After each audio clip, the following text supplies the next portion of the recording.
Je veux dire à quelqu'un, sors de ta solitude. Mais pasteur, les gens sont méchants, toi aussi. Pasteur, les gens sont imparfaits, toi aussi. Pasteur, mais comment être sûr de ne pas me tromper? Si tu travailles sur toi, tu n'as pas besoin de travailler sur les autres.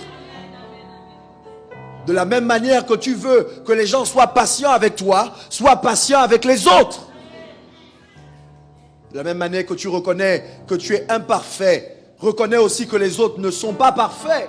Vous savez, ce qui me bénit quand je regarde Jésus et sa façon de vivre, c'est que malgré le fait que Judas soit parmi les 12 et que Judas au final le trahisse, Jésus n'a jamais considéré que Pierre et Judas étaient pareils. Pourtant, Pierre l'a renié 3 fois. Mais Jésus est revenu et a dit à Pierre, m'aimes-tu? Pierre, m'aimes-tu? Pierre, m'aimes-tu? À la 3e fois, Pierre a dit, Seigneur, tu le sais. Je suis triste quand tu me poses la question 3 fois. Mais si Jésus n'avait pas accordé à Pierre une autre chance, il n'y aurait pas eu l'église. Vous savez, l'un des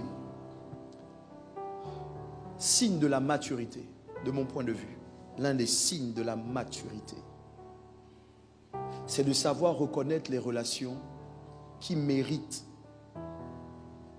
qu'on fasse des sacrifices, qu'on pardonne, qu'on arrange et qu'on se dise, c'est vrai, tu n'es pas parfait, mais je ne suis pas avec toi à cause de ta perfection.